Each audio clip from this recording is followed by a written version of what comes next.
सलाम Pakistan 24 news HD से मैं हूँ आमिना असलम और मैं हूँ मोहम्मद एहसन। आप हमारे बुलेटिन यूट्यूब पर बराह रास्त देख सकते हैं। सब्सक्राइब कीजिए youtube.com/24 News HD। इस बुलेटिन का आगाज करें और सबसे पहले आपको बताएं, पसंद की शादी करने वाली उम्मे हबीबा का कहना है कि उसकी जान को खतरा है। वालिदैन और भाई जमानत पर रिहा हो गए, जान ले सकते हैं। उम्मे हबीबा के शोहर फुरकान के कत्ल केस की मलीर कोर्ट में समाअत हुई। उम्मे हबीबा ने अपना बयान रिकॉर्ड करा दिया। आपको बताते चलें कि पसंद की शादी करने वाली उम्मे हबीबा का कहना है उसकी जान को खतरा है। वालिदैन और भाई जमानत पर रिहा हो गए, जान ले सकते हैं। उम्मे हबीबा के शोहर फुरकान के कत्ल केस की मलीर कोर्ट में समाअत हुई। उम्मे हबीबा ने अपना बयान रिकॉर्ड करा दिया। 14 अक्टूबर 2018 में फुरकान मोहसिन मर्द अब्दुल लतीफ़ से कोर्ट मैरिज की थी, जिसके अगेंस्ट मेरे वालिद बिल्कुल अगेंस्ट और मेरे भाई बिल्कुल अगेंस्ट थे और मुझसे नाराज़ रहते थे और मुझे धमकियाँ देते थे जानलेवा। काफ़ी दफ़ा तो मेरे ऊपर जानी हमला किया बाकायदा पिस्टल के साथ। हस्बैंड की फैमिली, भाई और उनके वालिद साहब, उनकी फैमिली को टॉर्चर किया जाता। उनको हरासा करने के लिए उन पे झूठे पुलिस से मिलकर ख़रीद कर पुलिस को झूठे मुकदमा दायर करवाएं। हाई कोर्ट में पिटीशन दायर करवाई मैंने, आके मुकदमा ख़त्म कर दिए। इंक्वायरी हुई, पुलिस ने साबित किया कि ये झूठे करवाएं। इसके बाप ने बेटी से बदला लेने के लिए बाकायदा नोटिस निकाला गया। जब मुकदमा झूठे हो गए, इसका खेल ख़राब हो गया, ये नाकाम रहा। मेरे वालिद ने मुझे 1 अक्टूबर 2020 1.5 महीना पहले, अभी मेरे हस्बैंड के कत्ल से 1.5 महीना पहले, मुझे हाई कोर्ट में जज के रूम के बाहर बाकायदा धमकी दी कि मैं तेरे हस्बैंड को, तुम्हें और तेरे बच्चों को मार दूंगा, तो मेरा कुछ भी नहीं बिगाड़ सकेगी। 2 नवंबर को मेरे वालिद ने वही किया। बाकायदा मंसूबा बनाकर मेरे वालिद और मेरे भाई खान ने अपने आप को वो मंसूबा बना के मेरे हस्बैंड को कत्ल करवा दिया और इतनी ज़्यादा गोलियां मारी ताकि वो बचने का चांस ही ना रहे। और मुझे भी अब जान का ख़तरा है। मेरा 1 साल का बेटा है, उसको भी अब जान का ख़तरा है कि हमें भी ये यूं ही कत्ल करवा देंगे। तो प्लीज़ मुझे इंसाफ दिया जाए और मेरी हिफाजत के लिए कुछ किया जाए। और अब आपको बताएं, वज़ीर-ए-आज़म इमरान खान आज पेशावर का एक रोज़ा दौरा करेंगे। वज़ीर-ए-आज़म हयात आबाद स्पोर्ट्स कॉम्प्लेक्स अपलिफ्ट मंसूबे का बाकायदा इफ्तिताह करेंगे। मंसूबे के तहत ICC मेयार का ग्राउंड तामीर किया जाएगा। तर्जमान सूबाई हुकूमत कामरान मंगश का कहना है कि वज़ीर-ए-आज़म पाकिस्तान इंस्टीट्यूट ऑफ कार्डियोलॉजी का भी इफ्तिताह करेंगे। वज़ीर-ए-आज़म सूबाई काबीना से मुलाकात भी करेंगे।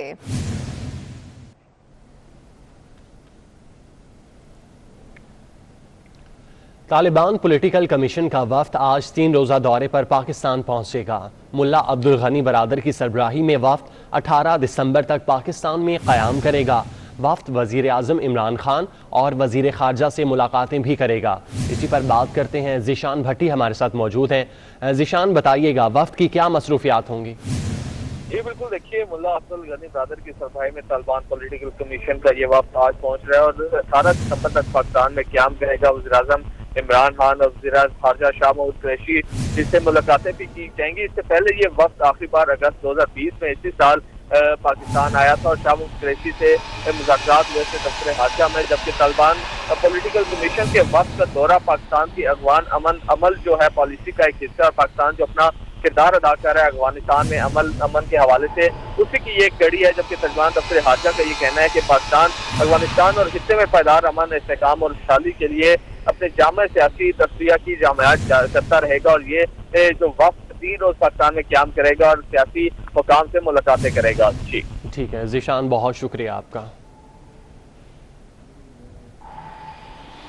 मौलाना फजलुर रहमान की असासों की तहकीकात के लिए तलब किए गए उनके करीबी 3 साथी नैब पेशावर पहुंच गए।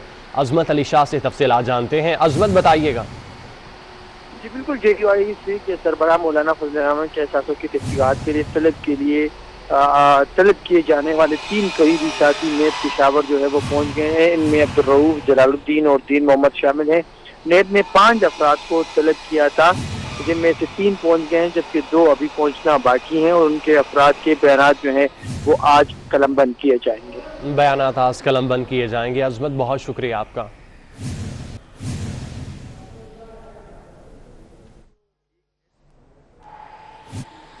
सेक्रेटरी जनरल JUIF मौलाना अब्दुल गफूर हैदरी का कहना है कि हुक्मरान समझ चुके हैं कि उनके दिन गिने जा चुके हैं, इसलिए वो चाहते हैं जनवरी या फरवरी में इंतखाबात हों। कबल अज़ वक्त सेनेट इंतखाबात आइन की बड़ी खिलाफ वर्जी होगी।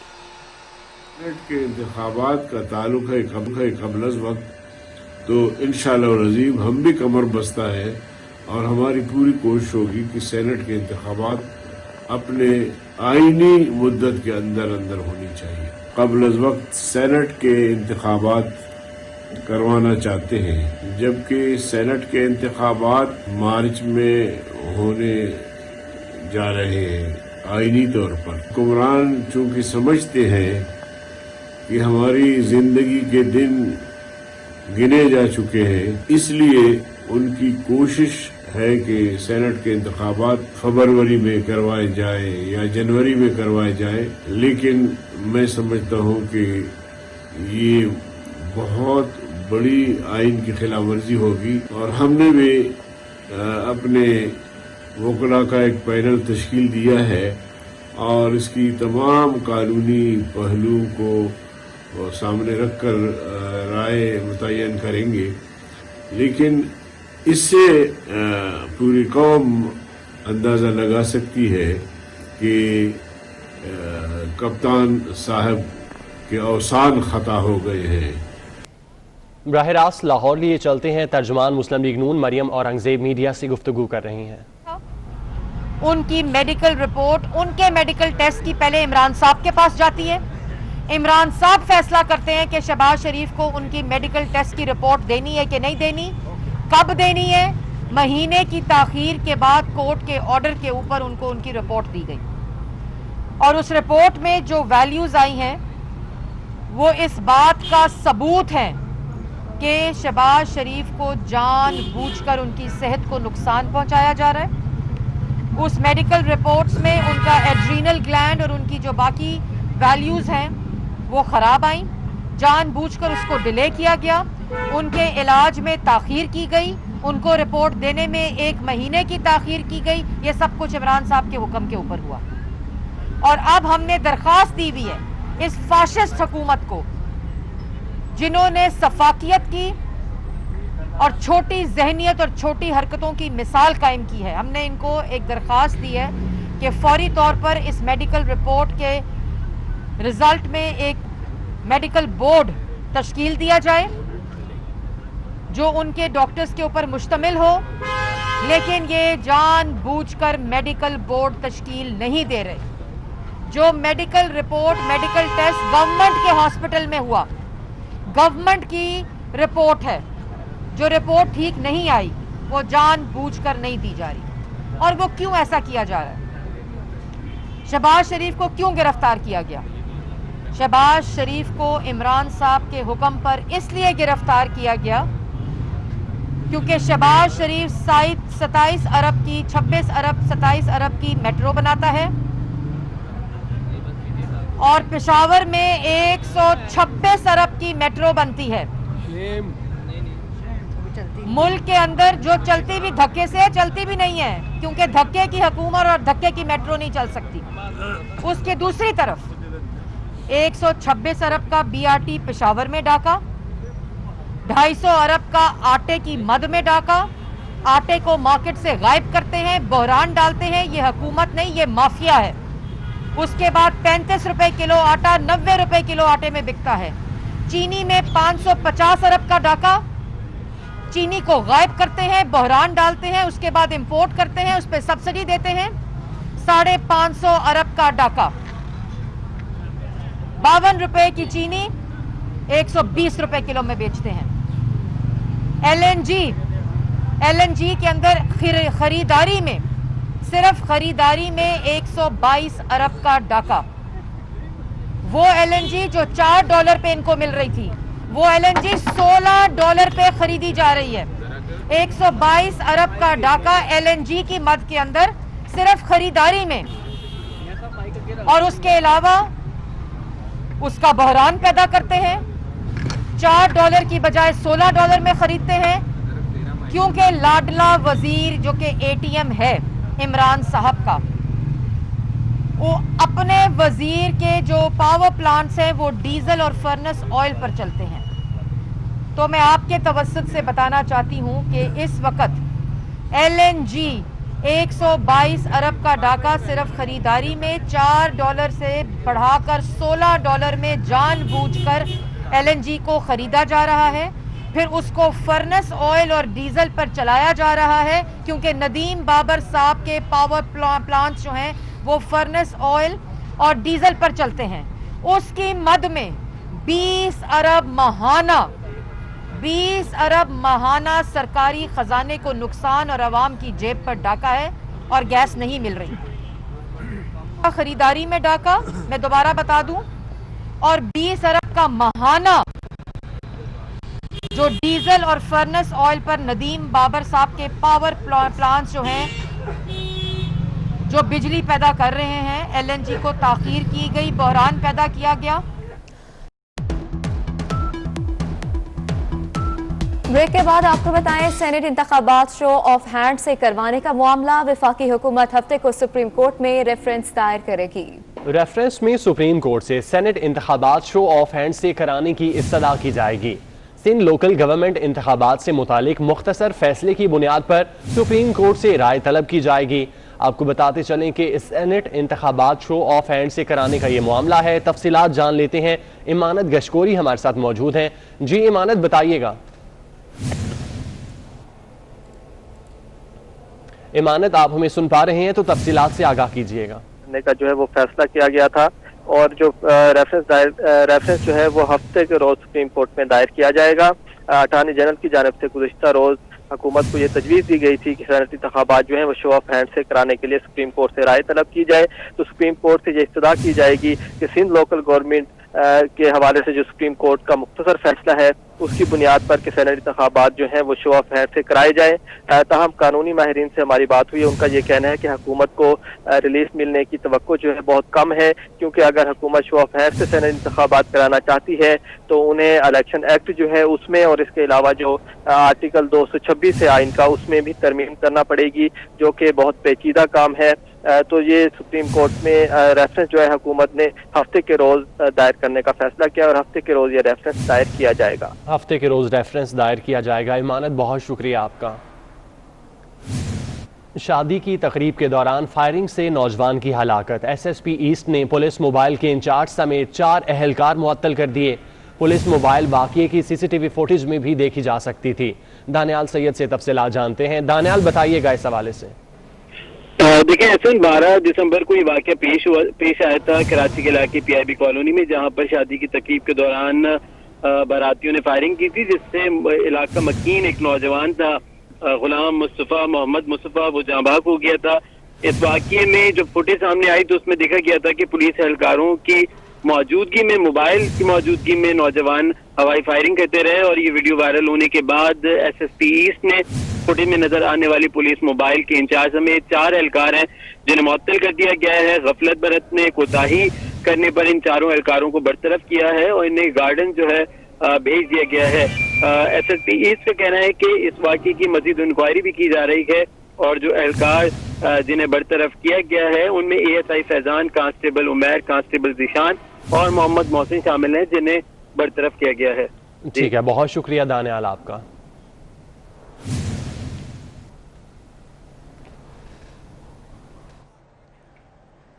पंजाब में पुलिस तशद्दुद से मुलज़िमान की अमवात बढ़ने लगी। रवां साल पुलिस तशद्दुद से 25 मुलज़िमान जान की बाजी हार गए। गुज़श्ता साल की निस्बत पुलिस तशद्दुद से 6 हलाकतें ज़्यादा हुई। इसी पर मज़ीद तफसीलात जान लेते हैं। अली साही से। अली, अपडेट कीजिएगा हमें। जी बिल्कुल, पंजाब पुलिस की हवालातें निजी टार्चर सेल जो हैं वो मकतल गाहें बन गई हैं। अदाद शुमार की बात की जाए तो रवां साल पंजाब पुलिस के तशद्दुद से 25 मुलज़मान जो हैं उनकी हलाकत हुई है और पुलिस के अपने ही साबिक़ IG पंजाब की जानब से अहकामात जारी किए गए थे। जब सलाहुद्दीन का DG खान में वाक़या पेश आया था तो साबिक़ IG पंजाब आरिफ नवाज़ की जानब से हुक्म दिया गया था कि अगर किसी हवालात में या पुलिस कस्टडी में डेथ होगी तो मुतलका DPO के ख़िलाफ़ भी सख्त एक्शन लिया जाएगा। लेकिन रवां साल जो है वो गुज़श्ता साल की निस्बत 6 ज़्यादा हलाकतें हुई हैं पुलिस तशद्दुद से और पुलिस कस्टडी में, लेकिन किसी भी आला अफसर के ख़िलाफ़ कोई एक्शन नहीं लिया गया। अदाद शुमार की बात की जाए तो रवां साल 25 मुलजमान जो हैं उनमें से 4 लाहौर में, 4 गुजरावाला में, जो कि सबसे ज़्यादा फिगर्स हैं वो यहाँ पे कोड हुए हैं, जबकि दीगर शहरों में 3-3 मुलजमान जो हैं वो पुलिस कस्टडी में उनकी डेथ हुई है। अब देखना यह है कि मौजूदा आईजी पंजाब की जानब से इन तमाम अफसरान और अहलकारों के ख़िलाफ़ क्या एक्शन लिया जाता है। आईजी पंजाब इनाम गनी की जानब से तमाम आरपीओ और डीपीओ से मुतल्लिका अहलकारों के ख़िलाफ़ जो कार्रवाइयाँ की गई हैं उसकी रिपोर्ट भी मांगी गई है, और आइंदा के अगर कोई मुलज़म पुलिस कस्टडी में हलाक होता है या उसकी डेथ होती है तो उस पर आईजी पंजाब की जानब से हुक्म दिया गया है कि जो SOPs जारी किए गए हैं, जो साबिक़ आईजी पंजाब की जानब से मरासला जारी किया गया है, उस पर मनवाना अमल किया जाए। और आइंदा तमाम आरपीओज़ को हुक्म दिया गया है कि जो SOPs जारी किए गए हैं उसी पर अगर किसी मुलज़म की डेथ होती है तो मुतल्लिका अफसरान के खिलाफ कार्रवाई की जाए। जी बहुत शुक्रिया। पेशावर में करोड़ों रुपए खर्च मगर माहौलियात की आगाही से मुतल्लिक मंसूबा ताहाल नामुकम्मल। एनवायरमेंटल प्रोटेक्शन एजेंसी का मंसूबा 7 करोड़ 45 लाख खर्च होने के बावजूद अधूरा है। मंसूबे के मुलाजमीन को भी फारिग कर दिया गया है, जबकि ऑडिटर जनरल ऑफ पाकिस्तान ने रिपोर्ट जारी कर दी है। इसी पर मज़ीद तफसीलात अजमत अली शाह से जान लेते हैं। अजमत, अपडेट कीजिएगा हमें। जी बिल्कुल, करोड़ों रुपये खर्च करके महकमा माहौलियात का जो मंसूबा है वो फिर भी नामुकम्मल ताहाल नामुकम्मल है, और करोड़ों यानी कि तकरीबन 9 करोड़ 71 लाख रुपए के मंसूबे पर 7 करोड़ से ज़ायद रकम खर्च हुई, मगर मंसूबे के मकासद जो है वो हासिल ना हो सके। एक्टिविटी बेस्ड कैपेसिटी बिल्डिंग का मंसूबा रवा माली साल जारी तो हुआ था, जिसे जारी जाहिर किया गया, जबकि जून 2020 में इसके जितने भी मुलाजमीन थे उन्हें भी फारिग किया गया है।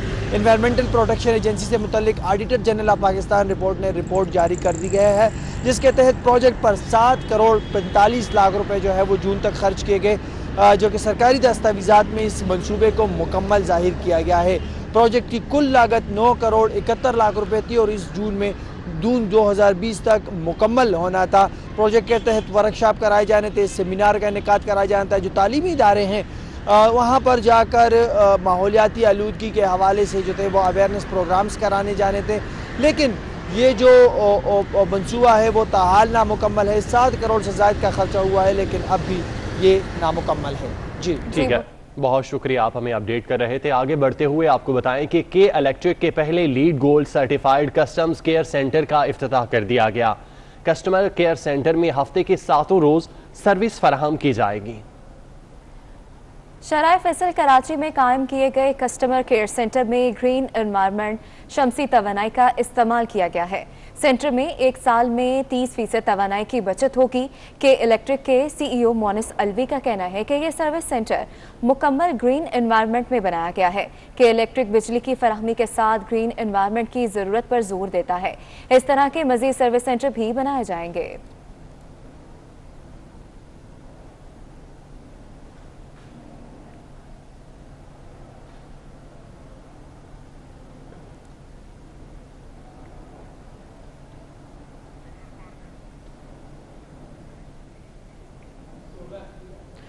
और अभी आपको बरह रास्त लिए चलते हैं, फिर दोस्त आशिक आवान मीडिया से गुफ्तगू कर रही हैं। पेमेंट बाद में होनी थी, वो किधर चले गए? तो वो मासूम लोग जिनके ज़हनों को इन्होंने हमेशा गिरवी रख के अपने अज़ाइम के मकासद, जो हुकूमत उनको इनके रहम करम पे नहीं छोड़ सकती। हम किसी सूरत भी ये खामोश तमाशाई बन के उन नहत्ते मजलूम और मस्कीन शहरियों को कोरोना के हाथों लावारस और लाचार नहीं छोड़ सकते। यही वजह है कि वज़ीर आला उस्मान बुज़दार साहब की हदायत पे जिनाह हॉस्पिटल ने जो कोरोना के हवाले से अब तक उन मरीज़ों को रिलीफ, रिहेबिलिटेशन और टेस्टिंग के हवाले से जो खिदमात अंजाम दी हैं, आज मैं उनको खराज तहसीन पेश करने आई हूँ। Thank you. मीडिया की आंख से इस हॉस्पिटल के अंदर जो पब्लिक प्राइवेट सेक्टर के साथ मिल के हेल्थ रिफॉर्म्स में इस हॉस्पिटल के चेयरमैन और बोर्ड ने अहम इक़दामात किए हैं, उनको उजागर करने आई हूँ और ये पैगाम लेके आई हूँ कि जो हमारा हेल्थ सेक्टर के अंदर चैलेंज है वज़ीर आला उस्मान बुज़दार के सामने कि उन्होंने जो पाकिस्तान तहरीक इंसाफ का मैनिफेस्टो है कि हमने क्वालिटी हेल्थ केयर फैसिलिटी देनी है। वो इस शहर का सबसे इकबाल मेडिकल कॉलेज पूरे पाकिस्तान के अंदर टॉप 5 मेडिकल कॉलेजेस में आता है। ये प्राइवेट सेक्टर की बोर्ड ऑफ मैनेजमेंट में रिप्रेजेंटेशन ये बहुत पुराना कानून है और मुझे आज से 1.5 साल पहले इसकी ज़िम्मेदारी दी गई कि इस हॉस्पिटल के बोर्ड ऑफ मैनेजमेंट और मेडिकल कॉलेज और नर्सिंग कॉलेज जो 3 इंस्टीट्यूट्स हैं उनकी चेयरमैनशिप लूँ। मैंने इस हॉस्पिटल को इस नज़र से देखा है कि ये हमारे पास अमानत है। यहाँ तकरीबन रोज़ाना 7,000 पेशेंट्स आते हैं और 2,10,000 पेशेंट्स महीना और कोई 25 लाख पेशेंट सालाना के हिसाब से यहाँ लोग आते हैं। आप हैरान हो जाएंगे कि ये टोटल 25 लाख पेशेंट्स जो हम बाहर ओपीडी से देखते हैं, इसके अलावा हम रोज़ाना 200 ऑपरेशंस कंडक्ट करते हैं, 200 सर्जरीज़ एवरी डे।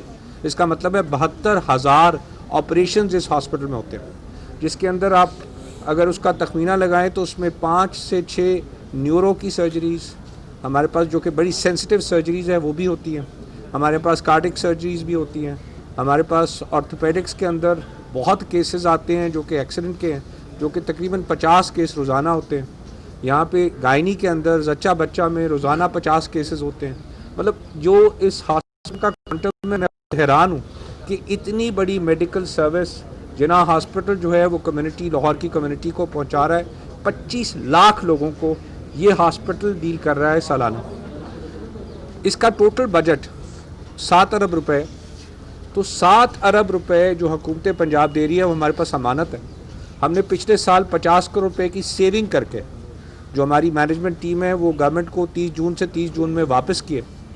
और जो अगला नंबर मैं आपको देना चाह रहा हूँ कि इस 6.5 अरब से पिछले साल में, जिसमें 3 महीने कोविड के भी थे, 50 अरब रुपए की हेल्थ डिलीवरी, 50 बिलियन रुपीस की हेल्थ डिलीवरी इस हॉस्पिटल ने फ्री ऑफ कॉस्ट पेशेंट्स को दिया। मैं फिर रिपीट कर रहा हूँ, अगर किसी एवरेज अस्पताल का रेट में लगा लूँ मिनिमल, मैं किसी नेशनल हमीद लतीफ़ या डॉक्टर हॉस्पिटल का रेट नहीं लगा रहा, ना मैं आगा खान का रेट लगा रहा हूँ। मैं कह रहा हूँ एक नॉर्मल अस्पताल जो मेडिकल ट्रीटमेंट देता है, वो नॉर्मल अस्पताल का अगर मैं रेट अपनी इस मेडिकल ट्रीटमेंट जो मैंने पिछले साल की है तो 50 अरब रुपए की मेडिकल ट्रीटमेंट हमने फ्री किया।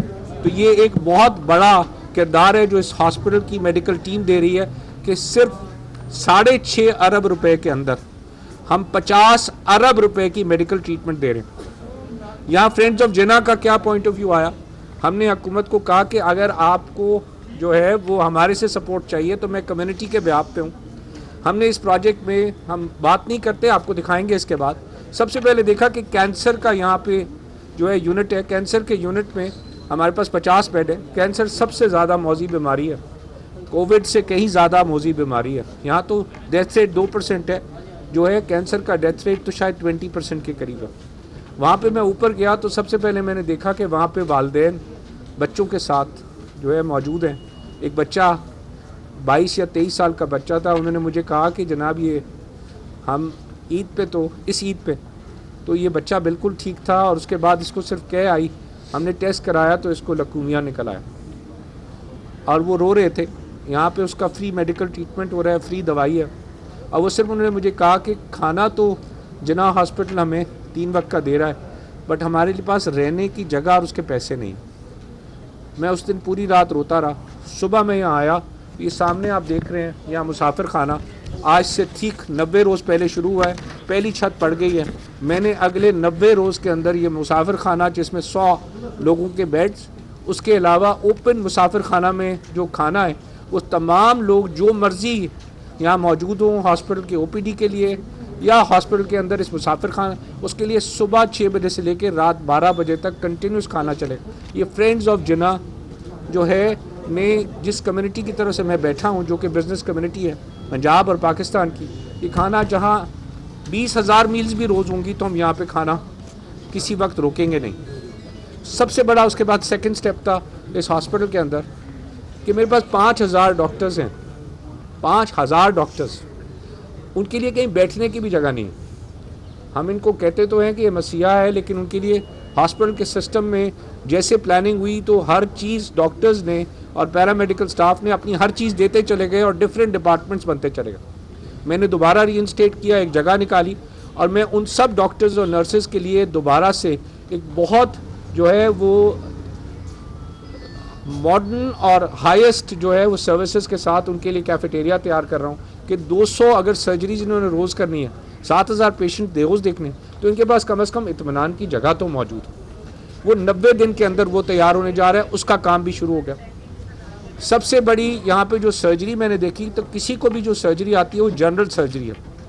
जनरल सर्जरी के यहाँ पे 12 ऑपरेशन थिएटर्स थे, जिसको हम साउथ ऑपरेशन थिएटर्स और नॉर्थ ऑपरेशन थिएटर्स कहते थे। वो तमाम के तमाम 1992 में बने थे, 28 साल पहले जब अस्पताल बना। वहाँ मैं जाऊँ और अगर आपको मैं दिखाऊँगा, मैं गया, मैं वहाँ पे खड़ा होकर मुझे समझ ना आए कि जनरल सर्जरी का यहाँ पे ऑपरेशन कैसे हो सकता है। मैंने दोबारा से हुकूमत का मैंने फिर भी इंतज़ार नहीं किया। हम एनुअल डेवलपमेंट प्लान में वो डाल रहे हैं, लेकिन वो एक ऐसी चीज़ है मैं जिसको फ्रेंड्स ऑफ जिना जो कम्युनिटी के हमारे दोस्त इकट्ठे हुए हैं, उन्होंने कहा कि जनाब आप जो करेंगे इस हॉस्पिटल में, इनिशिएटिव पीछे है, वो तकरीबन उसका तखमीना 40 करोड़ रुपए है, जो कि मैं हुकूमत को रिक्वेस्ट कर रहा हूँ कि हुकूमत SOT मुझे वो 12 ऑपरेशन थिएटर्स बना दे। नहीं भी बनाएगी, अगर हुकूमत मुझे प्लान नहीं देगी, तो मैंने फ्रेंड्स ऑफ जिना की अगली मीटिंग में ये 40 करोड़ रुपए का प्रोजेक्ट लेके जा रहा हूँ। हम 1 मिनट भी नहीं रोकेंगे, क्योंकि ये 12 थिएटर्स इस अस्पताल की बैकबोन है। यहाँ का जो यूरोलॉजी डिपार्टमेंट था, यहाँ में किडनी सेंटर, आपको मालूम है कि शेख एजाज अहमद ट्रस्ट पिछले 14 साल से चलाता है। 50,000 डायलिसिस हम सालाना करते हैं। शायद पंजाब का सबसे बड़ा डायलिसिस सेंटर है, जिसमें तकरीबन 60 डायलिसिस मशीन्स हैं। इसके बाद हम डायलिसिस सेंटर की सेरेमनी करने जा रहे हैं। वहाँ पे सीट खाली कब होती है, मुझे रोज़ फ़ोन आता है कि जनाब इसको डायलिसिस की जगह दे दें। हमारे पास कोई सिस्टम, हम किसी की भी सिफारिश पे, मेरी भी सिफारिश हो तो कोई नहीं आ सकता। उस डायलिसिस सेंटर में सिर्फ क्यू के तहत वो डायलिसिस सेंटर चलता है, उसको रजिस्टर होना है और उसकी बारी पे आएगा, क्योंकि उसकी जगह खाली कब होगी, जब उसका ट्रांसप्लांट हो सके या वो जो है वफात पा जाए। अब मेरे पास इस वक्त 10 साल की जो है पेशेंट्स मौजूद हैं, जो कि पूरे पंजाब में जिसका टोटल लाइफ स्पैन 1 साल है, मेरे पास यहाँ पे 10 साल वाली एवरेज कर दी है, जो हमारे डायलिसिस सेंटर में हमारी मेडिकल टीम ने ख्याल रखते डायलिसिस सेंटर को चलाया। तो मेरे को ट्रांसप्लांट सेंटर बनाना है। ट्रांसप्लांट सेंटर बनाने के लिए भी दोबारा से गौर एजाज फाउंडेशन ने इमीडिएटली उसको एक्सेप्ट किया कि ट्रांसप्लांट के तहत, क्योंकि मेरी वेटिंग लिस्ट इस वक्त 2 साल की है, ताकि मैं ट्रांसप्लांट रोज़ाना एक ट्रांसप्लांट कर सकूं। ये ट्रांसप्लांट सेंटर अगले 90 दिन के अंदर तैयार हो जाएगा। वो भी आप आके देख सकते हैं वो ट्रांसप्लांट सेंटर किस तरह बन रहा है। उसका भी तखमीना 20 करोड़ रुपए का है, जिसका काम शुरू हो चुका है। ये भी फ्रेंड्स ऑफ जिना करेगी।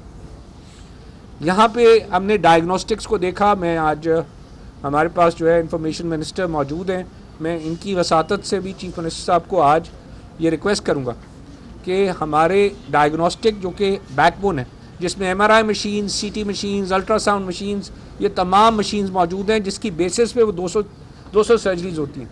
हमारी रिक्वेस्ट है कि जनाब ये हमारा डायग्नोसिस सेंटर 10 साल से पुराना हो चुका है। हमारी MRI मशीन चीफ मिनिस्टर ने एक हमारे नोटिस के ऊपर यहाँ सैंक्शन किया, मैं उनका शुक्रगुजार हूँ। वो तकरीबन 20 करोड़ की MRI मशीन है, जो कि जिसकी लाइफ ख़त्म हो गई थी। हमने उसकी रिक्वेस्ट भेजी और उन्होंने 1 हफ्ते के बाद हमें उसकी एक्सेप्टेंस दे दी। मेरी रिक्वेस्ट है कि बाकी 30 करोड़ का भी जो डायग्नोस्टिक है उसकी हम PC1 भेज रहे हैं। मुझे अल्लाह से उम्मीद है दे दें। अगर नहीं देंगे तो भी फ्रेंड्स ऑफ जिना खड़ी है। ये 30 करोड़ रुपए का डायग्नोस्टिक सेंटर जो है वो हमने हर सूरत में जो है उसको 6 महीने के अंदर अंदर उसको तैयार कर देना। बहुत शुक्रिया आपका। अब बाकी हम इंशाल्लाह आप हमारे साथ हैं सारा विजिट पे, वो साथ साथ हम अपडेट होते रहेंगे। अदनान के बहुत शोर सुनते थे पहलू में दिल का, जलसा गया। अब चेयरमैन शेख एजाज ट्रस्ट गोहर एजाज और फिरदौस आशिक अवान न्यूज़ कॉन्फ्रेंस कर रही हैं। न्यूज़ स्टूडियो से फिल वक्त इतना ही।